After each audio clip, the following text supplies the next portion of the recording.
তো চলো ঘটনা শুরুতেই সবাইকে বলবো আজকে হচ্ছে রথযাত্রা। সবাইকে জগন্নাথ দেবের অসীম কৃপায় যেন সবাই ভালো থেকো, প্রত্যেকের জীবনে যেন দুঃখ কষ্ট যা অভাব আছে সব কিছু মুছে গিয়ে সুখ শান্তি ভালোবাসা সব তোমাদের জীবনে আসুক, এই কামনা করেই আজকের ঘটনাটা শুরু করব। নমস্কার আমার সকল প্রিয় দর্শক বন্ধুরা, চলে আসলাম তোমাদের কাছে দুর্দান্ত একটি ভয়ঙ্কর সত্য বাস্তব ঘটনা নিয়ে। হ্যাঁ, কালকে রাতে আমি পোস্ট করেছিলাম, মধ্যরাতে একটি কমিউনিটি পোস্ট করি, কারণ কালকে রাতে 2:24 একজন আরজিকর হসপিটাল থেকে এক সিস্টার ঘটনাটা শেয়ার করেন। আজকে সেই ঘটনাটা তোমাদের সামনে তুলে ধরবো। আমাদের দিদিভাই, ওনাকে দিদিভাই বলে সম্বোধন করবো কারণ উনি বয়সে অনেকটাই বড়। দিদিভাই বলেন, আরজিকর হসপিটালে আমি প্রায় 3.5 বছরের ওপর ধরে কাজ করছি, মানুষের সেবা করছি। আমার জীবনে 3.5 বছরে হসপিটাল লাইফে ছোট বড় অনেক রকম অভিজ্ঞতার আমি শিকার হয়েছি, বাস্তব অভিজ্ঞতা। আর আজকে হসপিটালের নামটা উনি বলতে কিন্তু বারণ করেননি, উনি বলেছেন আপনি বলবেন নাম ম্যাডাম, কোনো অসুবিধা নেই, কিন্তু ম্যাডাম আমার নামটা কিন্তু বলবেন না, কারণ আমি এখনো পর্যন্ত এখানে কর্মরত, তাই জন্য আমার নামটা হাইড রেখে আজকে আপনি ঘটনাটা শেয়ার করেন। আমাদের দিদিভাই বলেন যে আমার সাথে যখন আমি প্রথম আরজিকর হসপিটালে একজন আয়ার কাজ করতাম, তারপর আয়ার কাজ করতে করতে প্রায় 1.5 বছর পর আমাকে বার্ন ওয়ার্ডে কনভার্ট করে। বার্ন ওয়ার্ডটা হচ্ছে যেখানে পুড়ে যাওয়া মানুষ, যেখানে প্রায় অর্ধেক মৃত বলা যায়, কারণ ওখানে যারা পোড়া অবস্থায় যায়, আমাদের দিদিভাই বলেন ওই 100-এর মধ্যে হয়তো 95% মানুষ মারা যায়, 5% বাড়ি ফিরে আসার পর কিন্তু মারা যায়, তার মধ্যে হয়তো একটা কি দুটো যে কিন্তু সারভাইভ করে যায়। আমাদের দিদিভাই বলেন যে আমি যখন ওখানে প্রথম আয়ার কাজ করতাম আরজিকর হসপিটালে, তখন সবার মুখে আমি শুনতাম, যারা বড় বড় নার্স ছিলেন, অনেক ডক্টরস ছিলেন, তারা বলতেন এই রাতের বেলা কিন্তু ঘুমাবি না, ঘুমালে কিন্তু ভূত এসে চড় মারবে মাথায়, এরকমভাবে আমাদের সাথে ইয়ার্কি করে কথা বলতেন। প্রথম বিষয়টা আমরা কিন্তু যারা ওখানে আমাদের মতো আয়া ছিল, আমরা প্রথমে কিন্তু বিষয়টা নিয়ে খুব হাসি ঠাট্টা করতাম যে হ্যাঁ, ঘুমালে পারে রাতের বেলা নাকি ওই হসপিটালে যারা রুগী থাকে মারা যায়, তারা নাকি দেখে ঠিকমতো পেশেন্টকে টেক করছে নাকি, না হলে যত্ন না নিলে নাকি তারা এসে মারে, এরকম কিছু কথা আমাদের যে নার্স ছিলেন, হেড নার্স ডক্টরস, তারা এরকম বলতো। আমরা ভাবলাম রাতের বেলা যাতে আমরা ফাঁকি না মারি কাজে, তার জন্য বলে। কিন্তু এইটা ঘটনাটা ঘটলো বাস্তবে। সেটা হচ্ছে একদিন রাতের বেলা আমি, আমার সাথে আরও 4 জন, আমরা সবাই তখন কিন্তু আয়া পদে, তখন আমরা 4 জন একটা জায়গায় বসে গল্প করছি। ঠিক ওটি রুম আছে, ওটি রুমের বাইরে একটা বসার লম্বা সিট থাকে, ওইখানেই আমরা প্রায় 5 জন, আমাকে নিয়ে 5 জন আমরা রাতের বেলা বসে গল্প করছি। হঠাৎ করে আমাদের যে ওটির জায়গাটা থাকে সামনে যাওয়া আসার, ওইখানে কোনো রকম মানুষ নেই, কেউ নেই, কোনো ডক্টরস নেই আর নার্স নেই, আয়া নেই, শুধু আমরাই 5 জন আয়া। কিন্তু ওখানে কেউ যেন হেঁটে হেঁটে আসছে। হ্যাঁ, হেঁটে হেঁটে আসার শব্দ হচ্ছে, আর মনে হচ্ছে কাউকে যেন বসিয়ে নিয়ে আসছে, যেই গাড়িগুলো থাকে মানে যারা হাঁটা চলা করতে পারে না, ঠিক সেই টানা গাড়ি করে মনে হচ্ছে কাউকে বসিয়ে নিয়ে আসছে, শব্দ পাচ্ছি। তো আমরা সবাই সবার মধ্যে বলা কওয়া করছি যে আরে বিষয়টা কি হলো। তো সবাই দেখলাম যে না, কিছু না। প্রায় আমাদের সয়ে গেছিলো 1.5 বছর 2 বছরে আমরা পুরো হসপিটালের বিষয়টা বুঝে উঠতে পেরেছিলাম, কারণ হসপিটাল এমন একটা জায়গা যেখানে আত্মা থাকবে না, এটা যদি কেউ বলতে পারে যে না এই হসপিটালে বা নার্সিংহোমে এখানে কোনো রকম প্যারানর্মাল কিছু ঘটে না, এটা পুরোটাই ভুল ভুল তথ্য। প্রতি কটা নার্সিংহোম বলো, হসপিটাল বলো, মর্গ বলো, ওটি রুম বলো, সব জায়গায় কিন্তু আত্মার উপস্থিতি থাকে, সিঁড়ির লিফটও কিন্তু বাদ যায় না। আর দর্শক বন্ধু, এই কথাটাই আমি কিন্তু আগেও একটি হসপিটালের ঘটনায় তোমাদের সাথে শেয়ার করেছিলাম, যে হসপিটালে কিন্তু ডেফিনেটলি আত্মা আছে, তার অস্তিত্ব প্রচুর মানুষ পেয়েছে, যাদের পেশেন্ট ভর্তি ছিল তাদের পরিবারের লোক, এমনকি পেশেন্ট নিজে রাতের বেলাও সেইটা অনুভব করেছে। ডাক্তার তো রীতিমতো বলেছেই, তোমাদের তো আমি আগেই জানিয়েছি। এবার আমাদের এই দিদিভাই বলেন আমাকে 1.5 বছর পর ওই হসপিটাল থেকে কনভার্ট করলো, সেটা হচ্ছে যেখানে পোড়া রুগীরা থাকে সেখানে। আমাকে বলল যে তুমি 1.5 বছরে অনেক কিছু শিখে গেছো, আর সব থেকে বড় কথা ওইখানে আগে দুজন ছিল যারা অসুস্থ হওয়ার কারণে তারা চাকরিটা ছেড়ে দেয়। তখন হঠাৎ করে যেহেতু ওই সময় কাজে নিযুক্ত করার মতো সেরকম কাউকে পাচ্ছিল না, ওখানে দরকার ছিল দুজনের, আমাকে আর আমারই সাথে একটি মেয়ে, সেও আয়ারই কাজ করত। আমাদের দুজনকে ডাক্তারবাবু বললেন যে তোমরা আজ থেকে এইখান থেকে পরিবর্তন করে দেওয়া হলো, তোমরা এবার থেকে থাকবে বন ওয়ার্ডে, যেখানে বান পেশেন্ট থাকে। তো ভালো কথা, সেখানে চলে গেলাম। এইবার যাবার পর আমাদেরকে একটা ফাইল দেওয়া হয়, যেই ফাইলটার মধ্যে টোটাল পেশেন্টের ডকুমেন্টস থাকে।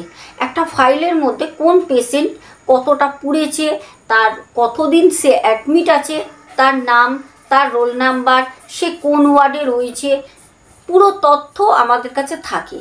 এবার আমাকে প্রথম দিন কাজে যখন দায়িত্ব দেওয়া হলো ওই পেশেন্টদের দেখার, যারা বার্ন পেশেন্ট, তো আমাকে ফাইল দিল। তখন মোটামুটি ওই যে ওয়ার্ড থাকে যেখানে সব জ্বলন্ত রুগীরা থাকে, ওইখানে 4 জন পেশেন্ট ভর্তি ছিল। 4 জনেরই অবস্থা খুবই ক্রিটিক্যাল, মানে এই প্রায় যায় অবস্থা। দেখে খুব খারাপও লাগে। অনেকে দেখলাম শ্বশুর বাড়ির অত্যাচারে কেউ নিজে গায়ে আগুন ধরিয়েছে। আবার এরকমও পেশেন্ট দেখলাম মুর্শিদাবাদ থেকে 2 জন ছিল একই জায়গা থেকে, তারা অত্যাচারিত হয়ে শ্বশুর বাড়ির থেকে মানে স্বইচ্ছায় তাদের জোর করে শ্বশুর বাড়ি থেকে গায়ে আগুন দিয়ে দেওয়া হয়েছে।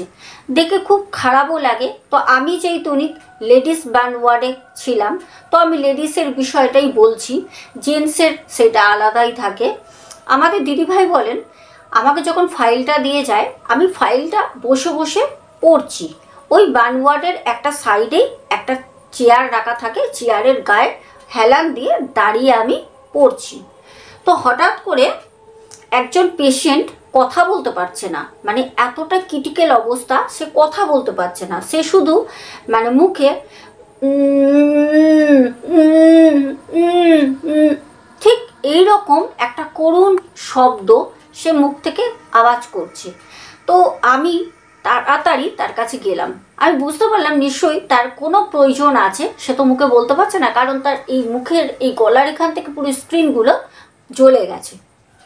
অনেক দিন ধরে অ্যাডমিট থাকার কারণে এগুলো টান ধরেছে, বুঝতে পারছি।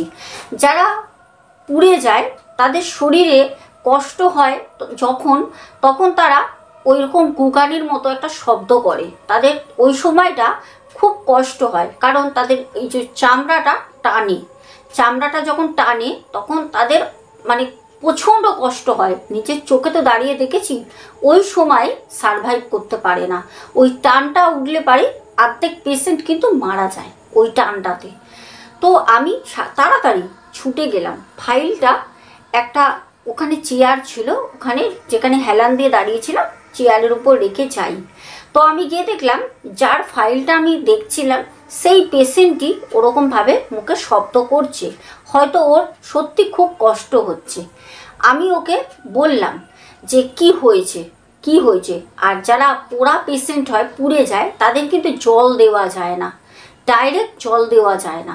তো আমাকে জল খাবার জন্য বলে। তো স্যালাইন চলছে, স্যালাইন দেওয়া হচ্ছে।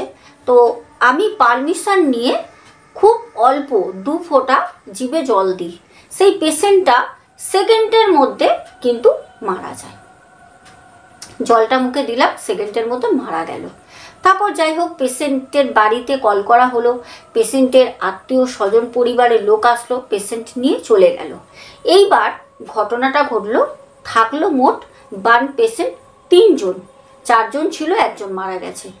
আমি চলে গেলাম ফাইল নিয়ে একদম নিচে গিয়ে, আমি একটা স্টাফ রুম আছে ওখানে, আমরা সবাই ওখানে একটা সময় থাকি, চাটা খাই ক্যান্টিন থেকে আনিয়ে সন্ধ্যাবেলা। তো ওখানে ওদের সাথে বসে কথা বলছি। আমাকে ডাক্তারবাবু আসলেন, এসে আমাকে খোঁজ করলেন।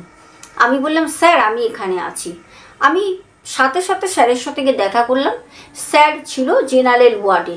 স্যার আমাকে বললেন যে রাতের বেলা তুমি ওই ওয়ার্ডে থাকবে, বার্ন ওয়ার্ডে, তুমি একজনকে নিয়ে নেবে, নিয়ে সাথে থেকো, কারণ 3 জন যে পেশেন্ট আছে তাদের অবস্থাও খুব একটা ভালো না, যতটা সময় তাদের কাছে থাকা যায়। কারণ আমরা যারা ডাক্তারের সাথে ওঠা বসা করি, ডাক্তাররাও কিন্তু সত্যি এতটা খারাপ হয় না। আমাদের দিদিভাই বলেন ডাক্তাররা আপ্রাণ কিন্তু চেষ্টা করে একটা পেশেন্টকে মানে মৃত্যুর হাত থেকে বাঁচিয়ে তোলার জন্য। যখন দেখে যে সেই পেশেন্টটা নিজে থেকে আর ডাক্তারের সাথে সহযোগিতা করতে পারছে না, তার আর হচ্ছে না, তখন কিন্তু ডাক্তার তবুও চেষ্টা করে, তারপর হাল ছেড়ে দেয়। কারণ নিজে থেকে যদি কেউ চেষ্টা না করতে পারে তাহলে তো তাকে আর ওঠানোর মতো ক্ষমতা কারোরই নেই, ভগবানেরও নেই। এইবার আমাকে ডাক্তারবাবু বলে গেলেন, আমি বললাম ঠিক আছে স্যার আমি চলে যাব। রাতের বেলা ঠিক 11টার সময় ওই নিচে ওই রুম থেকেই আমরা রাতের বেলা খাওয়া দাওয়া করলাম। ঠিক আছে, রাতের ডিনার কমপ্লিট করে আমি একজনকে সাথে করে নিলাম। ওই মেয়েটার নাম ছিল মালা। আমি বললাম মালা তুই আজকে আমার সাথে চল। মালা আমাকে দিদি দিদি করে ডাকতো, কারণ মালা আমার থেকে বয়সে অনেক ছোট। তো মালা আর আমি দুজনে মিলে চলে গেলাম ওই বার্ন ওয়ার্ডে, যেখানে পোড়া পেশেন্ট রয়েছে, সবাই ওখানে পোড়া, 3 জন রয়েছে, 1 জন তো মারা গেছে।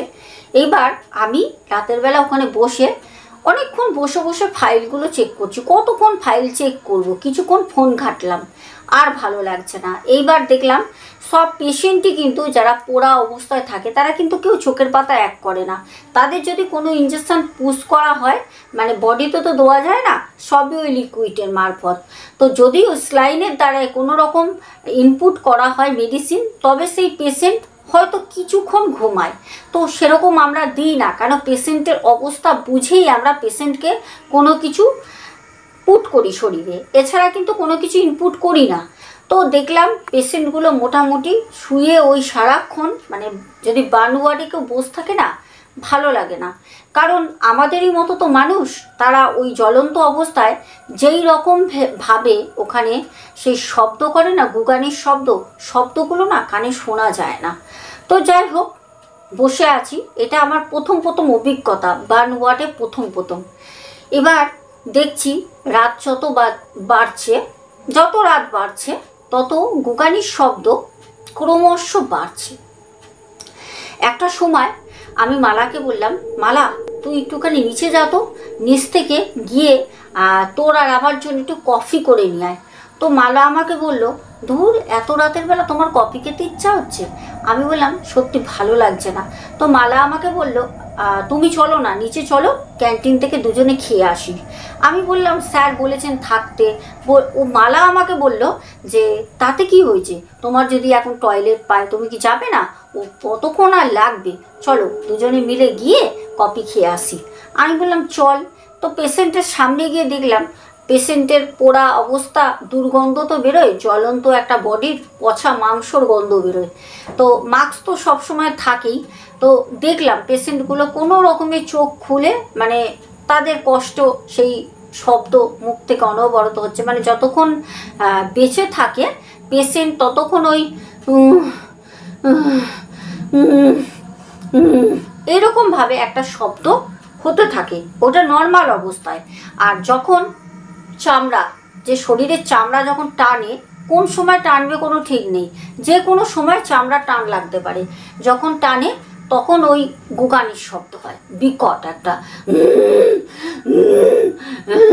মুখে কথা বলতে পারে না, খুব কম পেশেন্ট আছে, খুব কম, খুব হাতে গোনা খুব কম পেশেন্ট হয় যারা কিন্তু ওই দিদি আর পারছি না, দিদি খুব কষ্ট হচ্ছে, জ্বলে যাচ্ছে। অনেকে আবার এরকম আছে যারা বলে যে দিদি হ্যাঁ আপনি আমাকে একটা ইঞ্জেকশন দিয়ে দেন, আমি মরে যেতে চাই, আমার বাঁচার কোনো ইচ্ছে নেই দিদি, আমি আর পারছি না। মানে সব থেকে কষ্ট হয় যারা পুড়ে যায়, তাদের খুব কষ্ট। এবার আমরা দুজন, মালা আর আমি দুজনে মিলে নিচে গেলাম, গিয়ে দেখলাম রাতের বেলা ক্যান্টিন খোলা তো রয়েছে কিন্তু ক্যান্টিনে কেউ নেই। যাই হোক সবাইকে গিয়ে চিৎকার চেঁচামেচি করে ডাকলাম, দুজন আছে ক্যান্টিনে, তো ওরা দেখলাম শুয়েছিল। বললে এই তোমরা রাতের বেলা এসে কেন জ্বালাচ্ছ? আমি বললাম তাড়াতাড়ি কফি করো, স্যার উপরে থাকতে আদেশ দিয়েছে। আর স্যার যদি কারোর মুখ থেকে শুনে নেয় যে আমরা কেউ ছিলাম না, একজনের তো থাকা দরকার, দুজনই ছিলাম না, তাহলে স্যার আবার সকালবেলা এসে বকাবকি করবে, যার জন্য তাড়াতাড়ি কফি করে দাও। এবার স্যার ওখানে বলতে বলতে তো যাই হোক কফি তৈরি করে দেয়। আমরা গরম গরম কফিটা কোনো রকম খেয়ে সত্যি কথা বলতে উপরে আসি, কারণ প্রথমেই বললাম ওইটা আমার কিন্তু ফার্স্ট ডে, ওই বার্ন ওয়ার্ডে ওইটা আমার হচ্ছে ফার্স্ট ডে। এইবার আমি যখন উপরে উঠি, মালা আমার সাথে সিঁড়ি দিয়ে উঠলো, উঠে মালার জানি না কি ভীমরতি ধরলো, মালা আমাকে বললো ও দিদি তুমি যাও, আমি একটুখানি টয়লেট যাবো। আমি বললাম কেলো করলো, তুই আবার টয়লেট যাচ্ছিস কেন? আর সত্যি কথা বলতে আমি জেনারেল ওয়ার্ডে যে থাকতাম বড় বড় নার্সের সাথে, বড় বড় ডাক্তারদের সাথে আমি যে কাজ করতাম, তাদের হাতে হাতে এই ছুরি দেওয়া, কাঁচি দেওয়া, এই সুতো দেওয়া, এসব কাজগুলো করতাম, আমার ভালো লাগতো। সত্যি কথা বলতে সেই কাজটা আমি 1.5 বছর করেছি, আমার সেরকম কোনো অসুবিধা হতো না, কারণ কোনো ভুল করলে পারে আদার্স যারা থাকতো ওখানে আমার থেকে সিনিয়র, তারা বুঝিয়ে দিত, বকতো কিন্তু কাজটা হাতে ধরে বুঝিয়ে দিত। কিন্তু এইখানে আমাকে বোঝানোর মতো কেউ নেই, এখানে পুরো দায়িত্ব মালার আর আমার। আর মালা আমাকে ছেড়ে চলে গেল এখন টয়লেটে। আমি গেলাম, গিয়ে আমি যেই চেয়ারে আগে বসেছিলাম ওই বার্ন ওয়ার্ডে, ওই রুমেই আমি বসে বসে ওই ফাইলগুলো আবার দেখছি, জানি না কেন ফাইলগুলো বারবার দেখছি। হঠাৎ করে আমি লক্ষ্য করছি যে 4টে পেশেন্ট শুয়ে রয়েছে, ওরকমই মানে নড়নচড়ন করছে, আর ওই রকমই একই ওই গোগানোর শব্দ, ও মাগো ও, মানে খুব কষ্টে। মানে এটা তো আমাদের দিদিভাই কোনো রকমে আমাকে জিনিসটা শেয়ার করেছে, আমি তোমাদের করে দেখানোর চেষ্টা করছি যাতে তোমরা জিনিসটা বুঝতে পারো। কোনো রকমে শব্দ হচ্ছে, আমাদের দিদিভাই বলছে আমি দেখছি 4 জন রীতিমতো শুয়ে ওরকম কষ্ট পাচ্ছে, খুবই কষ্ট পাচ্ছে। আমি তাদের দিকে তাকাচ্ছি, ফাইলটাকে উল্টাচ্ছি, দেখছি, এই করছি। এর মধ্যে প্রায় 5-7 মিনিট সময় ব্যতিক্রম হয়েছে, কিন্তু মালার আসার কোনো নাম নেই। আমার প্রচণ্ড রাগ হচ্ছে। আমি একবার উঠলাম, উঠে ওই বার্ন ওয়ার্ডের ঠিক যে গেটটা আছে গেটটার সামনে আসলাম, আবার এসে বসছি, ঘুরছি। আর যারা পুরো জ্বলন্ত অবস্থায় পেশেন্টরা রয়েছে তাদের তো পুরো মশারি দেওয়া থাকে, কারণ তাদের শরীরের মধ্যে যদি কোনো রকম কিছু একটা সূচক ফোটে তাহলে মারাত্মক অবস্থা হয়ে যাবে, কারণ তারা তো পুরো বডি পোড়া, ঠিক আছে, তাদের বডি তো দেখা যায় না, তাদের বডি উপর থেকে আবার মশারির মতো করা, শুধু মুখটা বের করা থাকে, তার উপর থেকে একটা মশারির মতো কভার করা, মানে খুবই খারাপ অবস্থায় তাদেরকে মানে দেখা যায় না তারা যেরকম থাকে। আমি ঘুরছি বসছি এরকম করতে করতে আবারও বসে পেশেন্টের দিকে দেখছি যে আহারে কি অবস্থা। সত্যি কথা বলতে দুটো যে বউ ছিল, মানে বউ দুটোর খুবই মানে অল্প বয়স, দেখছি 4 জন শুয়ে রয়েছে। আবারও আমি ফাইল দেখছি, হঠাৎ করে আমার মাথায় আসলো আরে আমি 4 জন দেখছি কেন, সিটে তো 4 জন ছিল না, 4 জন তো সকালে ছিল, বেলার দিকে তো একজন মারা গেছে জল মুখে দিতে, তাহলে পরে 4 জন কোথা থেকে আসলো? 3 জন হবে। আমি 4 জনকে দেখছি। আমি কিন্তু তখনও পর্যন্ত ওই যে ভাবছি ফাইল হাতে নিয়ে ফাইলের দিকে তাকিয়ে, আমি কিন্তু আর ওই দিকে তাকাচ্ছি না, কারণ আমার শরীর ওখানে ঠান্ডা হয়ে গেছে।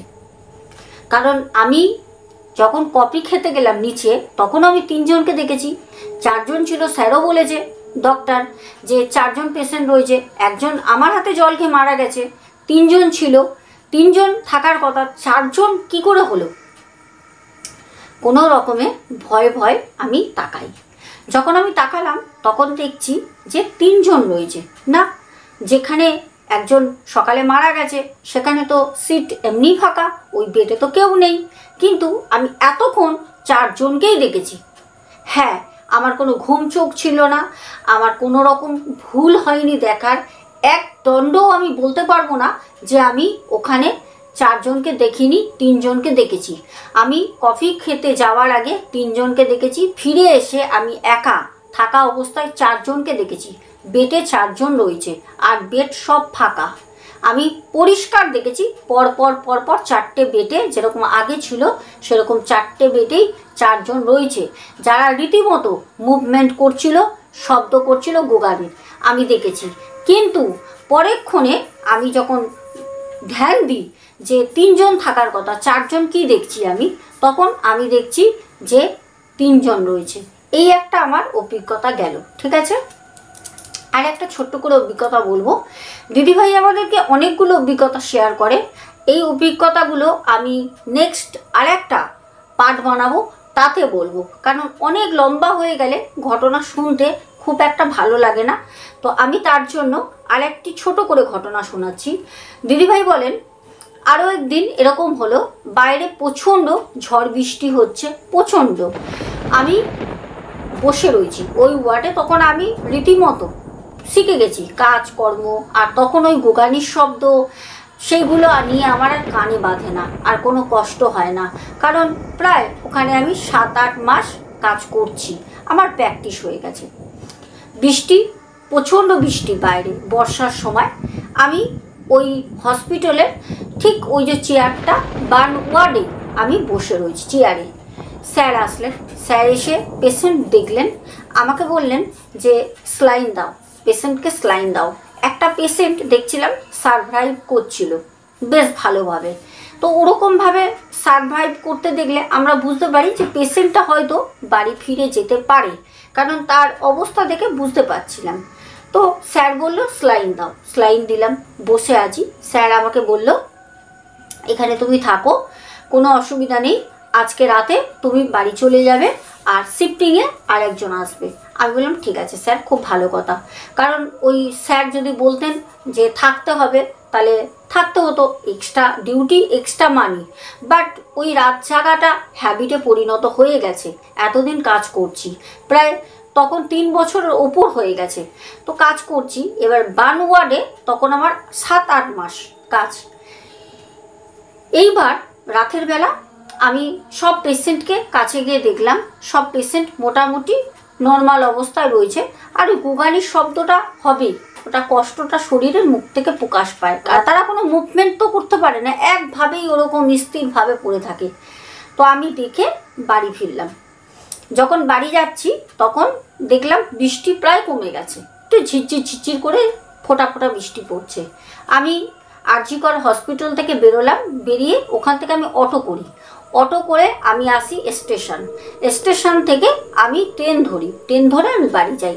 তবে ট্রেন থেকে আমার বাড়ি আবার বেশি দূরত্ব না, 2টো স্টেশন গেলেই আমার বাড়ি, প্ল্যাটফর্মে আমি নেমে যাই। আমি পুরো ডিটেলস কোথায় কি সেটা এখানে হাইট রেখেছি, দিদিভাই যেহেতুনি বলেছেন, কারণ হতে পারে আগের যে ঘটনাটা 1 লাখের ওপর ভিউস হয়েছে, হতে পারে কোনো আরজিকল থেকে কোনো ডাক্তার বা নার্স বা আয়া ঘটনাটা আজকে শুনছে, উনি শুনলে পারে, হতে পারে আজকে আমাদের যে দিদিভাই ঘটনাটা শেয়ার করেছেন ওনার কাজের তরফ থেকে কোনো রকম প্রবলেম যাতে না হয়, তার জন্য আমি পুরোটা যতটা পারছি হাইট রেখে রেখে বলছি। এটা দিদিভাই আমাকে রিকোয়েস্ট করেছেন। এবার বলি, দিদিভাই বলে আমি বাড়ি গেলাম, ঠিক আছে। এবার আমি ট্রেন থেকে নেমে হেঁটেই বাড়ি চলে যাই, হাঁটা পথ আমার 10 থেকে 15 মিনিট লাগে।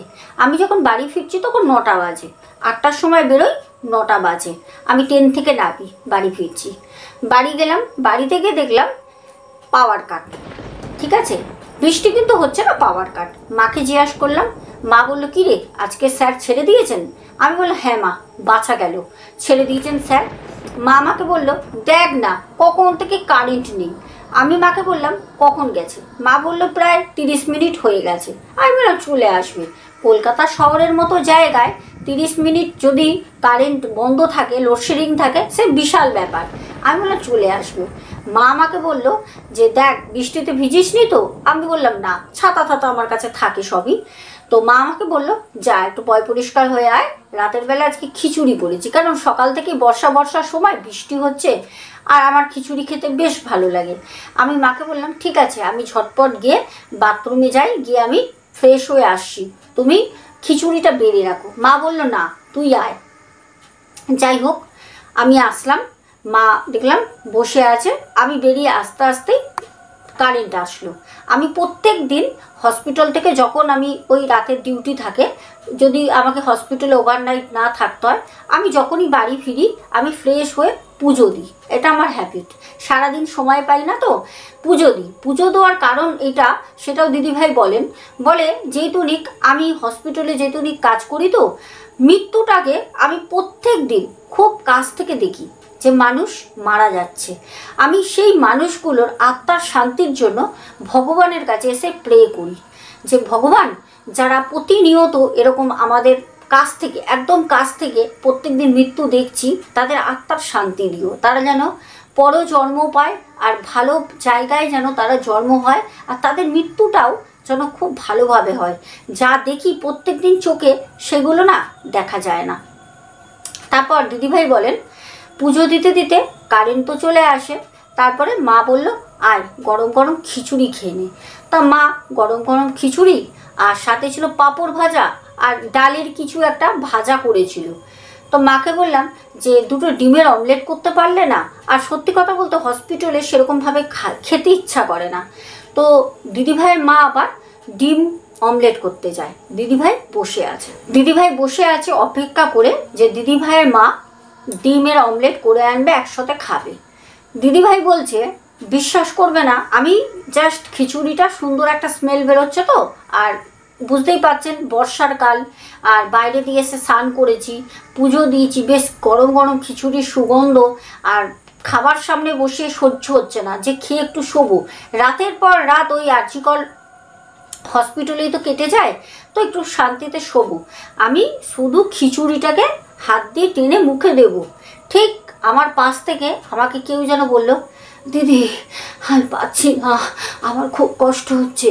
এতগুলো কথা খুব আস্তে আস্তে গলা কাঁপিয়ে কাঁপিয়ে, যেরকম ওয়ার্ডের রুগীগুলো রয়েছে যারা যেরকমভাবে আমাকে বলে দিদি পাচ্ছি না, একটু জল দেন না মুখে, দিদি একটু ইঞ্জেকশান দিয়ে দেন, দিদি খুব কষ্ট হচ্ছে, দু চোখের পাতা এক করতে পারছি না, ঠিক সেরকমই আমাকে কথাটা বলল। আমি না হট করে পেছনে তাকালাম, এই দিক তাকিয়ে দেখলাম যে না কেউ তো নেই। আবার ভাবছি হ্যাঁ কি সব সময় আমার মাথাটা গেছে, মানে সব সময় তো পেশেন্টদের সাথে থাকি, আর ওরা সব সময় একটা না একটা আবদার করতেই থাকে, কষ্ট হয় তো, এবার সেটা তো আমরা ওদের পূরণ করতে পারি না, কিন্তু ওরা করতেই থাকে। তা আমি তখন ভাবলাম সারাদিন তোদের সাথে থাকি, মনে হয় ওই জন্যই জিনিসটা কাজ করছে। যাই হোক সাথে সাথে দেখলাম মা ডিমের অমলেট নিয়ে ঘরে আসলো। মা বললো কী রে একা একা খেয়ে নিচ্ছিস, আজকে দুজনে একসাথে খাবো মা মেয়ে। হ্যাঁ তুই তো থাকিসই না। আমি তখন মাকে বললাম না মা আমি তো তোমার জন্য বসে আছি, চলো একসাথে খাই। এবার দুজনে জাস্ট কথা বলতে বলতে খাওয়া শুরু করেছি। আমাকে মা বলছে কী রে হসপিটালে কাজ করছিস এতদিন ধরে, হ্যাঁ তো তোর ভয় ঠয় লাগে না? হঠাৎ মা সেদিনকে আমাকে জিজ্ঞাসা করছে। আমি তখন মাকে বললাম না না ভয় কিসের মা, ওরাও তো আমাদের মতো মানুষ, আর কি ভয় পাবো বলো। তখন মা বলল না না তার জন্য বলছি না, আমি তো জানি তুই খুব সাহসী মেয়ে, তুই তো ভয় পাবিই না। তখন মাকে আমি বললাম যে না মা ভয় পাই না এটা ভুল, হসপিটালে কাজ করি আমি কেন, ডাক্তার যারা থাকে না ডাক্তাররাও ভয় পায়। হ্যাঁ তো তখন আমাকে মা বলল যে আচ্ছা ঠিক আছে তাড়াতাড়ি খাবারটা খেয়ে নি, ঠিক আছে তাড়াতাড়ি খাবারটা খা, খিচুড়িটা এক্ষুনি ঠান্ডা হয়ে যাবে, আর বেশ বাইরে বর্ষাকাল বৃষ্টি হয়েছে সারাদিন, একটা ঠান্ডা ঠান্ডা ওয়েদার রয়েছে। তো আমি মায়ের কথা শুনে দুজনে মিলে মা আমি দুজনেই কথা বলতে বলতে খাবারটা খাই। এবার মা আর আমি একসাথেই শুই। মা আমি গেলাম শুয়ে পড়লাম। ঠিক রাত যখন 12টা 12:30 বাজে, হঠাৎ করে আমার একবার বাথরুম যাওয়ার দরকার হলো। আর বর্ষাকালে দেখবে এই জিনিসটা হয়। আর খিচুড়ি খেলে এমনি একটু জল টানে, প্রচুর জল পিপাসা পায়, জলও খাচ্ছিলাম, একটা সময় ঘুমিয়ে পড়ি, কিন্তু হঠাৎ করে ওই 12টা 12:30টার দিকে একবার ওঠার দরকার হলো। ঠিক আছে, উঠলাম, উঠে বাথরুমে গেলাম, দেখলাম আবার হচ্ছে লোডশেডিং। হ্যাঁ, জানি না কেন সেদিন বারবার করে শুধু লোডশেডিং হচ্ছে। তারপর উঠে বাথরুম থেকে যখন আমি আসি, এসে শুয়ে রয়েছি ঠিক মায়ের পেছনে, মা আমার দিকে পেছন ফিরে শুয়ে রয়েছে। আমি পরিষ্কার, একদম পরিষ্কার ওই গুগারির পেশেন্ট, যে বার্ন ওয়ার্ডের পেশেন্টগুলো যেরকমভাবে জ্বলন্ত অবস্থায় ওদের যে যখন চামড়ার টান লাগে যেরকম গুগায়, আর পারছি না দিদি, আর পারছি না, মানে যেরকমভাবে ওরা কথাটা বলে না, কারণ ওরা তো তখন পরিষ্কার সাধারণভাবে কথা বলতে পারে না, ওদের তো শরীরে টান লাগে, ওরা তখন গলাটা চিপে চিপে খুব কষ্টে কথাটা বের করে। ঠিক ওরকমই আমি আবারও গোগানির শব্দ শুনছি। আমি তখন প্রচণ্ড ভয় পাই, পেয়ে রীতিমতো আমি মাকে ডাকি। মাকে বললাম, মা একটু ওঠো তো। মা উঠলো, একবারই মা ওঠে, কারণ বেশি তো রাত হয়নি। তো মা আমাকে বললো যে কী হয়েছে, শরীর খারাপ লাগছে না আবার হসপিটাল থেকে ফোন আসলো? আমি বললাম, না না, হসপিটাল থেকে ফোন আসেনি, শরীর খারাপও লাগছে না। মা, আমি যখন খিচুড়ি দিয়েছিলে খেতে বসলাম, তখনও না আমার মনে হচ্ছিল যেন একটা ওই গুগানির শব্দ। জানো তো মা, জবে থেকে আমাকে এই পোড়া রুগীদের যে ওয়ার্ডে দিয়েছে, মানে বার্ন ওয়ার্ড, হ্যাঁ, আমি না ওখানে অনেক রকম জিনিস অনুভব করি, জানো তো মা। তখন আমাকে মা বলল যে আমি তো তোকে ওই জন্যই খেতে খেতে বললাম। আরে আমি তো জানি, আমাদের আশেপাশে অনেকে হসপিটালে কাজ করতো, মানে নার্স ছিল, আয়া ছিল, তাদেরও অভিজ্ঞতা আবার মা তো শুনেছে, কারণ আমি সেখানে কাজ করি আরজি কর হসপিটালে। তখন আমি মাকে বলতে, মা আমাকে বলল যে কালকে ডাক্তারবাবুকে গিয়ে বল যে স্যার আমাকে অন্য ওয়ার্ডে দেন, আমার এখানে খুব অসুবিধা হচ্ছে। আর সত্যি কথা বলতে ওই যে বার্ন ওয়ার্ড, ওখানে না রাতের বেলা কেউ থাকতে চাইতো না। আর স্যার জোর দিয়ে বলতেন রাতের বেলায় তোমরা এই ওয়ার্ডে থাকবে। আরে আমরা যদি ওয়ার্ড থেকে অন্য কোথাও থাকি বেরিয়ে, কোনো অসুবিধা হয় না, আমরা মাঝে মাঝে পেশেন্টকে একটুখানি দেখে যাব, কিন্তু স্যারের মানে কি বলবো, আদেশ থাকতো দেখতে হবে। যার জন্য পরে পরে স্যারকে যখন বলি, স্যার বললো দেখো হট করে তো হয় না, তুমি তো অনেক দিন ধরেই তো করছো, তুমি তো সবই জানো, যদি আমরা কোনো এখানে আবার অন্য নার্স রাখতে পারি তাহলে পরে তুমি আবার আগের কাজে করো জেনারেল ওয়ার্ডে, আর এখানে অন্য কাউকে রাখবো, যতদিন না হচ্ছে ততদিন থাকো। দিদিভাই বলে আমি তারপর টানা ওখানে 1 বছরের ওপর কাজ করেছি, তার অনেক অভিজ্ঞতা আছে, সেই অভিজ্ঞতাগুলো দিদিভাই আমাকে কালকে সবই শেয়ার করে। তবে দর্শক বন্ধুরা, ঘটনাটা অনেকটা লম্বা হয়ে যাচ্ছে, যার কারণে আজকে এতটাই রাখছি। নেক্সট কোনো দিন অবশ্যই তোমাদেরকে ঘটনাটা দিদিভাইয়ের শেয়ার করব। আজকের ঘটনাটা তোমাদের কেমন লাগলো অবশ্যই কিন্তু কমেন্টসে জানাবে, ঠিক আছে?